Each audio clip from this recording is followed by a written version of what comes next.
Hey everybody, Adam from Atlas Gunworks. Here to talk about magazine over-insertion. It's a big topic. Lots of folks are buying Springfields or Staccatos and getting into the double stack 1911 world. And there are a couple of things to know about running extended magazines.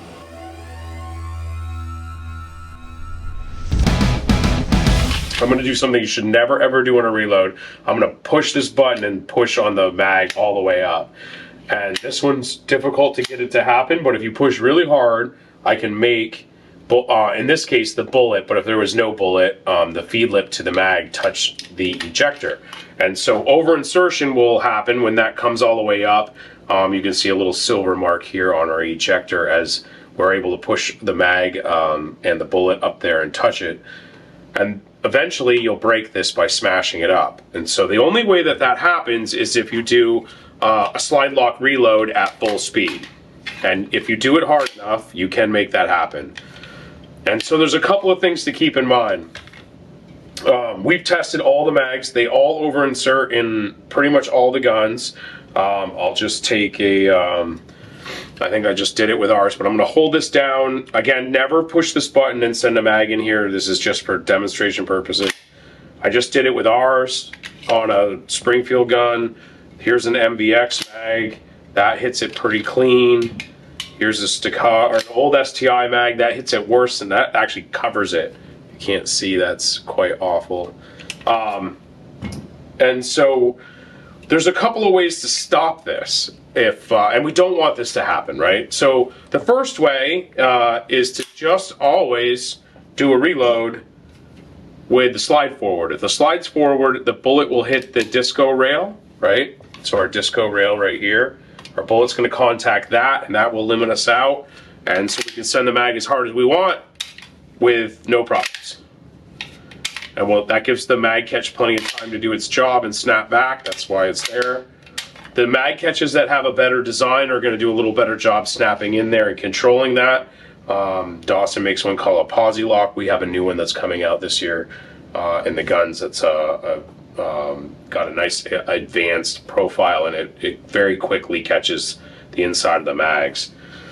So that is technique number one, is to not do a reload from slide lock. If we need to do slide lock reloads, we have two options to control our destiny here, and one is to use a limiting base pad. So if your technique is that you are going to hit the reload as hard as you can and just absolutely send that mag, what you're going to get is both Staccato, Springfield on their 140 mags have tall base pads, or we should call them high base pads probably, but the tall-sided high base pads are going to hit the bottom of the grip and stop over-insertion. We have one that'll be here for summer of 2023.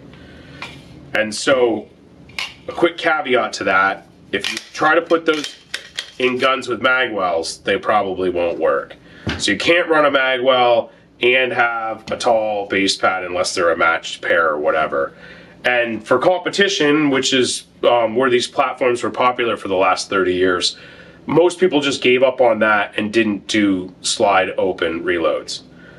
That's option one, is to just get base pads that are going to limit you out. That will relieve your problem. You wouldn't run this base pad because it potentially could let you over-insert. Now let's say that you wanted the added 1 round of capacity and the ease of the quick, the no toolless base pad, and this mag functions and works well. Let's say you wanted all those features and you still wanted to do slide lock reloads. The trick to a slide lock reload is the way that I would advocate that we would reload all mags. But so we'll go through our progression here. The gun's cycled, it's empty. I've got two hands on the gun. I'm going to flip the gun, hit that button, flip the gun back, bring it in. This is my spot where I'm going to reload the gun. This hand's going to, simultaneously, this hand's coming back, retrieving a mag at 100% speed for whatever I've trained for at the time. And I'm going to connect these two. So mag's going to, and so what I'm doing when I'm doing that is, and I used to,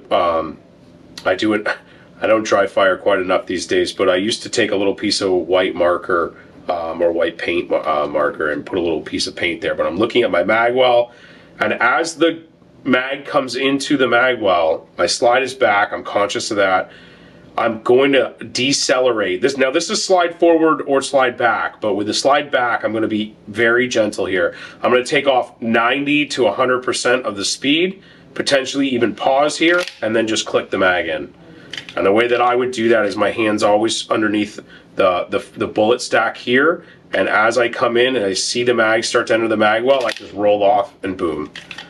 And so even with an absolutely full mag, you're going to want to be gentle if the slide is back.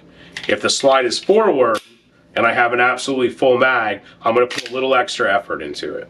And that's going to make sure that when this top bullet hits the disco rail, it pops down and I still have good connection and time for my mag catch to pop in and do its thing. So I'm full speed here, boom, pretty good force if I've got the slide forward. Slide back, I need way less force. So full speed here, I'm going to be gentler about it. And if you're doing the same kind of reloads, you just train that way, you know, one way or another. Your USPSA folks, and anybody who's trained to do reloads with at least one round in the gun and slide forward are going to want to send it a little bit harder, and that's what you'll train. If you're training and every reload's a tactical reload with the slide back, you're going to take just a little bit of speed off.